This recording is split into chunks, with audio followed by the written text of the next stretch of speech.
Hello everyone. तो आज हम स्टार्ट करने वाले एक नया chapter that is periodic classification of elements. देखिए, पीरियोडिक क्लासिफिकेशन पढ़ने की सबसे ज़्यादा जो ज़रूरत है वो इस बात में है कि ओवर द ईयर्स बहुत सालों तक साइंटिस्ट ने एलिमेंट्स डिस्कवर किए हैं और आज की डेट में हमारे पीरियोडिक टेबल में कंप्लीट 118 एलिमेंट्स आ चुके हैं। ठीक है, तो हमारा जो पीरियोडिक टेबल है इसकी जो 7th पीरियड है इट इज़ कंप्लीट नाउ।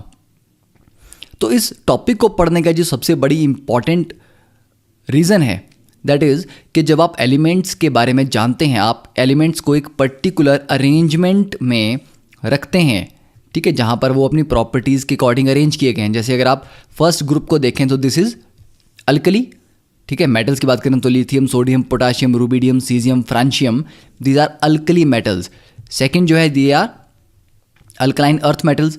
तो ये पर्टिकुलर सेट ऑफ प्रॉपर्टीज़ को शो करते हैं। तो जब आप पीरियोडिक टेबल की बात करेंगे या इसको पढ़ेंगे तो हम समझेंगे कि डाउन द ग्रुप जाने में प्रॉपर्टीज़ कैसी चेंज होती हैं, अक्रॉस द पीरियड ये लेफ़्ट टू राइट जब हम जाते हैं तो प्रॉपर्टीज़ कैसी चेंज होती हैं।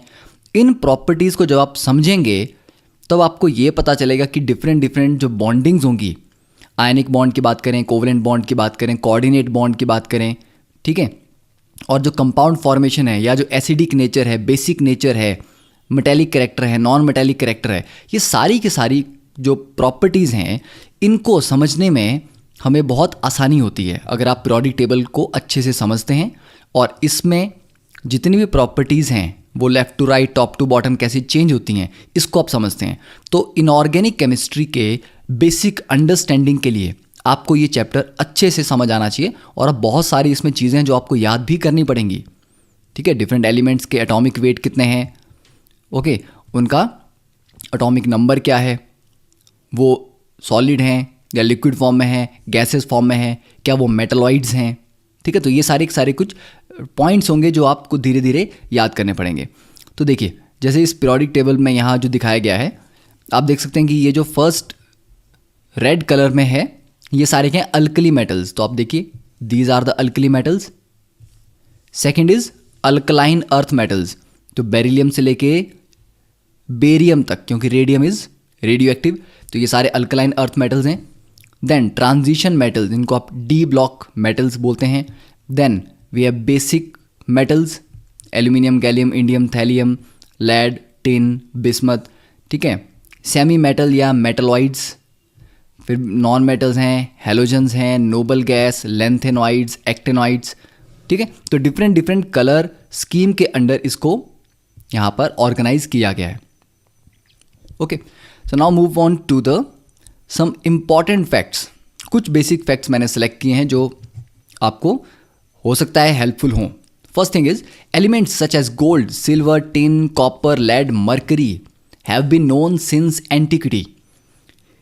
इट मीन्स के मिडल एजिस से भी पहले से, मतलब बहुत ही पुराने टाइम से, जब हम बात करते हैं एंशियंट टाइम्स की, तब से ह्यूमंस को या ह्यूमन सिविलाइजेशन को इन एलिमेंट्स के बारे में पता है। बट एग्जैक्टली कब और कहाँ ये एलिमेंट डिस्कवर हुए इसका कोई रिकॉर्ड नहीं है। बट ह्यूमन सिविलाइजेशन को इन एलिमेंट्स का नॉलेज था और हम इनको यूज़ कर रहे थे। और इनमें भी अगर हम बात करें तो copper was the first element discovered. ठीक है, उसकी कोई रिकॉर्डेड डेटा नहीं है कि कब डिस्कवर किया गया था, but around 9000 BC copper was discovered accidentally. ठीक है, ऐसा नहीं था कि स्पेशली इसके लिए खुदाई की गई थी, बट एक्सीडेंटली कुछ ओर्स को हाई टेम्परेचर पे, मतलब फायर चला रहे हो और उसमें कुछ ओर्स इन्वॉल्व हैं वहाँ पे, और उनके उस टेम्परेचर से ये कॉपर मेटल डिस्कवर हुआ कि वो ओर से सेपरेट हो गया, कुछ इस तरह की चीज़ें। देन अगर हम रिकॉर्डेड डिस्कवरी की बात करें कि पहला एलिमेंट जिसकी डिस्कवरी रिकॉर्ड हुई थी साइंटिफिकली दैट वाज फॉस्फोरस। तो फॉस्फोरस को 1949 में हैनिंग ब्रैंड ने डिस्कवर किया था and it was the first scientific discovery of element. फिर अगर हम बात करें तो 90 एलिमेंट्स नेचुरली अकरिंग हैं और बाकी सारे मैन मेड हैं जो आर्टिफिशियली तैयार किए गए हैं लैब में।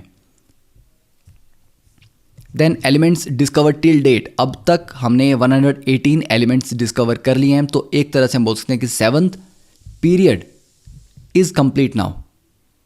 Okay, and technetium was the first element to be made artificially, कि आर्टिफिशियली लैब में जो प्रिपेयर किया गया या जो मैन मेड एलिमेंट है वो पहला कौन सा था?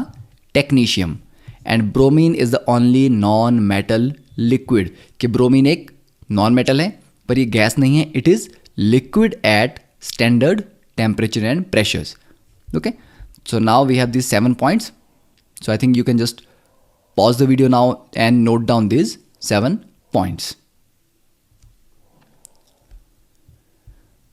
So now coming to the next, early attempts at the classification of elements. अब देखिए, अगर हम classification of elements की बात करें तो हुआ क्या था कि जब भी आप किसी शॉप में जाते हैं, ठीक है, मान लीजिए आप कोई भी साबुन खरीदने जा रहे हैं, ठीक है, तो वहाँ पर आपने देखा होगा कि डिफरेंट कैटेगरीज़ के साबुन को अलग अलग जगह रखा जाता है, ठीक है।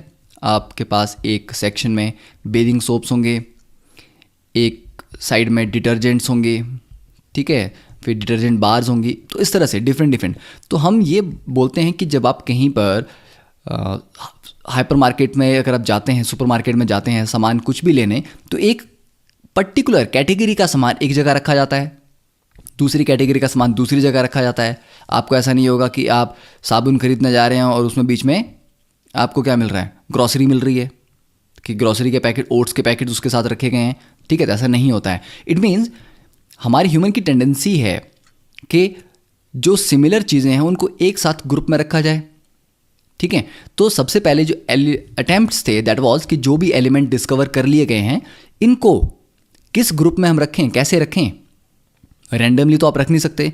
तो उन्होंने सोचा कि चलिए हम डिफरेंट एलिमेंट्स के प्रॉपर्टीज़ को स्टडी करते हैं और जो जो एलिमेंट्स सिमिलर प्रॉपर्टीज़ शो करेंगे उनको हम एक साथ रखते जाएंगे, उनके ग्रुप्स बनाते जाएंगे। So this was the idea कि ये करना था। अब इसको करने में किन किन साइंटिस्ट ने क्या क्या किया, ठीक है, क्या क्या अटैम्प्ट्स रहे, अब वो पढ़ेंगे हम।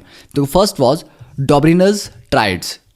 तो डॉब्रिनर ने 1817 में, ठीक है, his complete name was Johann Wolfgang Dobereiner. Okay, he was a German chemist. तो उन्होंने देखा 1817 में ऑब्जर्व किया कि 3 एलिमेंट्स, कैल्शियम, स्ट्रॉन्शियम और बेरियम, इन 3 एलिमेंट्स का जो प्रॉपर्टीज़ थी वो ऑलमोस्ट सिमिलर थी, ठीक है, 3 की 1817 में ऑब्जर्व किया कि 3 एलिमेंट्स की प्रॉपर्टीज़ सिमिलर हैं। तो उसके बाद धीरे धीरे, अब उसी तरह इवन 1817 में तो उनको क्लियर नहीं हुआ कि इसका क्या मतलब हो सकता है, बट धीरे धीरे उन्होंने और भी एलिमेंट्स को स्टडी किया। तो बाद में उन्होंने देखा कि 1829 में उन्होंने डिस्कवर किया क्लोरीन, ब्रोमीन, आयोडीन, इन तीनों की प्रॉपर्टीज़ भी सिमिलर थी।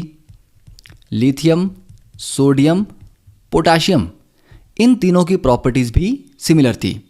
तो उन्होंने एक नई थ्योरी प्रपोज की कि अगर आप एक सेट लेते हैं, जैसे कि यहाँ पर अगर हम कैल्शियम, स्ट्रॉन्शियम, बेरियम का सेट लेते हैं, तो कैल्शियम का जो मास है, atomic mass, that is 40.1, strontium का 87.6 और बेरियम का 137.3।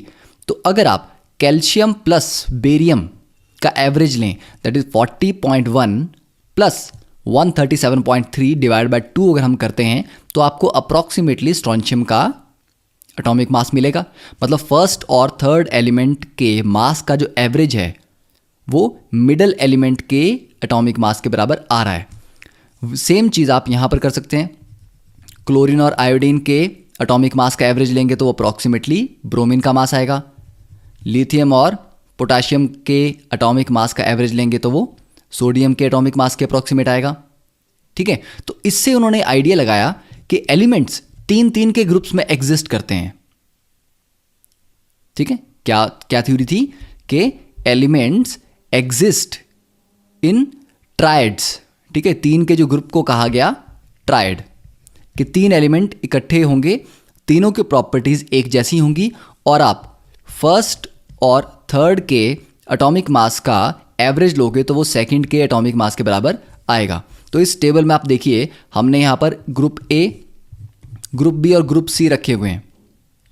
कौन कौन से डॉब्रिनर के ट्राइड्स थ्योरी को ओबे करते हैं। तो पहले में अगर आप देखें तो nitrogen plus arsenic, that is 14 plus almost 75 divided by 2 करेंगे तो क्या 31 आएगा?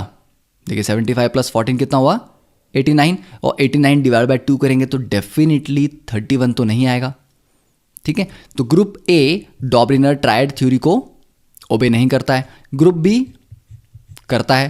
ठीक है, ग्रुप सी में अगर आप कैलकुलेट करेंगे तो ये भी करता है। ठीक है, तो इस तरह से 3 एलिमेंट्स का एक ग्रुप जिसको ट्रायड कहा गया, ऐसा उसने प्रपोज किया कि इनकी प्रॉपर्टीज भी सिमिलर होती हैं और फर्स्ट और थर्ड एलिमेंट के एटॉमिक मास का एवरेज सेकंड एलिमेंट के एटॉमिक मास के बराबर होता है। Okay, so that was Dobereiner triads theory. Second देखें हम, आई थिंक आपने ये नोट डाउन कर लिया होगा। ओके, बट आप पहले न्यूलैंड्स लॉ ऑफ ऑक्टेव्स पढ़ लेंगे, उसके बाद दोनों को डायरेक्टली नोट कर सकते हैं पॉज करके। तो देखिए second is Newlands law of octaves. तो अब जब डॉबरिनर ने अपनी एक थ्योरी दी, उसके बाद और भी केमिस्ट ने ट्राई किया कि और क्या के ट्रेंड्स हम आइडेंटिफाई कर सकते हैं। तो 1866 में जॉन न्यूलैंड्स ने क्या किया, उस टाइम जितने भी एलिमेंट्स नोन थे, उस टाइम 56 एलिमेंट्स नोन थे। हमें पता था कि 56 एलिमेंट्स एग्जिस्ट करते हैं। ठीक है, तो उन 56 एलिमेंट्स को उसने अरेंज किया इन इंक्रीजिंग एटॉमिक मासेस, कि सबसे छोटा, उससे बड़ा, फिर उससे बड़ा, फिर उससे बड़ा। तो उसने हाइड्रोजन से स्टार्ट किया और चलते चलते चलते चलते जो 56th एलिमेंट था दैट वाज थोरियम। ठीक है, तो हाइड्रोजन से लेके थोरियम तक उसने सबको अरेंज किया in increasing atomic mass order. तब उसने एक चीज़ ऑब्जर्व की कि अगर हम 8वें एलिमेंट को देखें, मतलब यहाँ से चलते हुए 1 से लेके 56 के बीच में किसी भी एक एलिमेंट को आप पकड़ लें, जैसे मान लीजिए पहले वाले एलिमेंट को आपने पकड़ लिया, उसके बाद जो 8वां एलिमेंट आता है उसकी प्रॉपर्टी पहले वाले जैसी होती है। ठीक है, तो इसका मतलब हुआ जैसे 1 2 3 4 5 6 7 8 9 10, मान लीजिए मैं सेकंड को पकड़ता हूँ, यहाँ से स्टार्ट करते हैं। तो 1 2 3 4 5 6 7 8, तो सेकंड के बाद जो 8वां एलिमेंट है वो 9th है। तो मतलब सेकंड और 9th की प्रॉपर्टीज़ आपस में मैच करनी चाहिए। वैसे फर्स्ट और 8th की प्रॉपर्टीज़ आपस में मैच करनी चाहिए, थर्ड और 10th की प्रॉपर्टीज़ आपस में मैच करनी चाहिए। ठीक है, तो ये उसने ऑब्जर्व किया कि 7 के गैप के बाद, मतलब जो 8वां एलिमेंट आता है उसकी पहले वाले से प्रॉपर्टीज़ मैच करती हैं। तो इसलिए उसने उनको उस ऑर्डर में अरेंज करना स्टार्ट किया। अब इसको ऑक्टेव्स क्यों कहा गया है? देखिए ऑक्टेव्स के बारे में एक बहुत और भी इंटरेस्टिंग इन्फॉर्मेशन है। आई गेस आप सब ने ये नाम तो सुना होगा, और अगर मैं ये लिख दूं तो डेफिनेटली सुना होगा, स्कोडा ऑक्टेविया। ठीक है, why it was named Octavia? Octave means 8, because ये कंपनी की 8th कार थी। दैट वॉज द रीज़न कि इसका नाम ऑक्टेविया रखा गया। तो Octavia comes from the word 8। ठीक है, ऑक्टेव। अब देखिए लॉ ऑफ ऑक्टेव्स क्या था। अगर हम म्यूज़िक की बात करें तो म्यूज़िक में कितने सुर हैं? देखिए सा रे गा मा पा धा नी। ओके, सिमिलरली अगर हम वेस्टर्न कल्चर की बात करें तो they have dough re mi fa so la ti. Okay, so I don't know कि आप में से कितने म्यूज़िक अप्रिशिएट करेंगे यहाँ पर केमिस्ट्री के साथ, but let us start with hydrogen. अगर हाइड्रोजन से हम स्टार्ट करते हैं तो 1 2 3 4 5 6 7 8, तो 8वां एलिमेंट कौन सा है? फ्लोरीन। तो हाइड्रोजन और फ्लोरीन की प्रॉपर्टीज़ में काफ़ी सिमिलैरिटीज़ हैं। ठीक है, हम आगे भी पढ़ेंगे। उसी तरह से फ्लोरीन के बाद 8वां कौन सा आता है? क्लोरीन। लिथियम से स्टार्ट करें तो 8th नंबर पे सोडियम आएगा, सोडियम से स्टार्ट करें तो 8th पे पोटाशियम आएगा। तो इस तरह से न्यूलैंड ने एक टेबल दिया, ये जो टेबल है दिस इज न्यूलैंड्स टेबल। तो उसने ये टेबल दिया और कहा कि ये ऑक्टेव्स हैं, इनकी प्रॉपर्टीज़ आपस में मैच करती हैं कि हाइड्रोजन, फ्लोरीन, क्लोरीन, कोबाल्ट, निकल और ब्रोमीन सिमिलर प्रॉपर्टीज़ शो करने वाले हैं। Lithium, sodium, potassium, copper, rubidium भी सिमिलर प्रॉपर्टीज़ शो करने वाले हैं। तो ये उसकी थ्योरी थी। ठीक है, तो I think law of octaves clear, कि किसी भी एलिमेंट से स्टार्ट करेंगे, जो 8th एलिमेंट होगा वहाँ से उसकी प्रॉपर्टीज़ पहले एलिमेंट के जैसी होंगी। तो this is called the law of octaves. तो आई थिंक दैट ये आप NCERT से डायरेक्टली अपने टेक्स्ट बुक से लिख सकते हैं, ठीक है, जो लॉ है। अब इसमें ड्रॉबैक्स क्या थे? अब इस टेबल को अगर हम देखें तो टेबल में आपको एक चीज़ ऑब्जर्व करनी है। इसमें क्वेश्चन ये भी पूछा जाता है कि क्या न्यूलैंड्स लॉ ऑफ ऑक्टेव्स में डॉब्रिनर के ट्रायड मिलते हैं? तो करना क्या है उसके लिए? हाइड्रोजन, फ्लोरीन, क्लोरीन, इन तीनों में अगर आप फर्स्ट और थर्ड के एटॉमिक मास का एवरेज लोगे वो ऑलमोस्ट फ्लोरीन के बराबर ही आएगा। लिथियम, सोडियम, पोटाशियम में लोगे तब भी आएगा।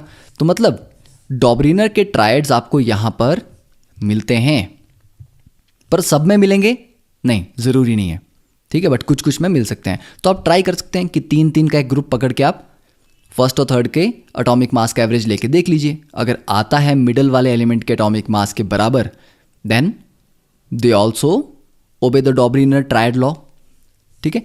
अब इसकी शॉर्टकमिंग्स क्या थी? First is law of octaves was applicable only up to calcium, मतलब कैल्शियम इज द, आज के पीरियोडिक टेबल के अकॉर्डिंग देखा जाए तो 20th एलिमेंट है, एटॉमिक नंबर 20 है, ठीक है, तो सिर्फ कैल्शियम तक ही एप्लीकेबल था। सेकंड, न्यूलैंड ने उस टाइम पे एक अजम्पशन की थी कि सिर्फ 56 एलिमेंट्स ही नेचर में होते हैं, मतलब उस टाइम तक 56 एलिमेंट्स डिस्कवर किए गए थे, तो उसने सोचा कि इतने ही एलिमेंट होते हैं, इससे आगे कोई एलिमेंट नया डिस्कवर नहीं किया जाएगा। तो ये भी इसके फेलियर का एक रीज़न है, ठीक है। और उसके बाद जो एलिमेंट डिस्कवर हुए, new discovered elements didn't fit into his law of Octave, तो नए एलिमेंट्स इस लॉ में फिट नहीं हुए। देन उसने क्या किया न्यूलैंड्स ने, अब हम यहाँ पर देखते हैं, कोबाल्ट और निकल को इकट्ठे रख दिया, मतलब एक ही स्लॉट में उसने 2 एलिमेंट्स को फिट किया, ठीक है। अब ये गलत बात है, एक ही स्लॉट में 2 एलिमेंट्स कैसे रह सकते हैं? सेकेंडली, हाइड्रोजन, फ्लोरीन, क्लोरीन, तीनों गैसेस हैं। ब्रोमीन रूम टेम्परेचर पे लिक्विड है, बट थोड़ा सा भी टेम्परेचर बढ़ता है तो ये गैसेस फॉर्म में आ जाता है। बट कोबाल्ट और निकल तो मेटल्स हैं, तो इनकी प्रॉपर्टीज में कोई सिमिलैरिटी तो समझ नहीं आ रही, ठीक है। तो उसने क्या किया, he also put some unlike elements under the same note, ठीक है, कि जिनकी प्रॉपर्टीज नहीं थी सिमिलर, उनको भी उसने जबरदस्ती एक ही स्लॉट में रख दिया, ठीक है। तो ये ड्रॉबैक्स हैं, और ऐसे ही ड्रॉबैक हम यहाँ देख सकते हैं, सीरियम और लैंथेनम के अगर हम देखें यहाँ पर दोनों को एक ही स्लॉट में उसने रख दिया है, ठीक है। और कोबाल्ट और निकल की प्रॉपर्टीज आयरन के साथ मैच करती हैं, बट आयरन अलग ग्रुप में रखा गया है, ठीक है। तो ये सारे के सारे उसके फेलियर्स हैं। अगर आपको क्वेश्चन पूछा जाता है कि what are the failures of the Newlands law of octaves और what are the limitations of Newlands law of octaves, तो आपको ये पॉइंट्स लिखने हैं। And this law work well with the lighter elements, क्योंकि 1 से लेकर 20 तक ये कैल्शियम तक सक्सेसफुल था, बट उसके बाद ये सक्सेसफुल नहीं था, ठीक है। तो I think up to this theory is clear. तो अब आप इसको नोट डाउन कर सकते हैं, starting from the Dobereiner triad and then Newlands law of octaves.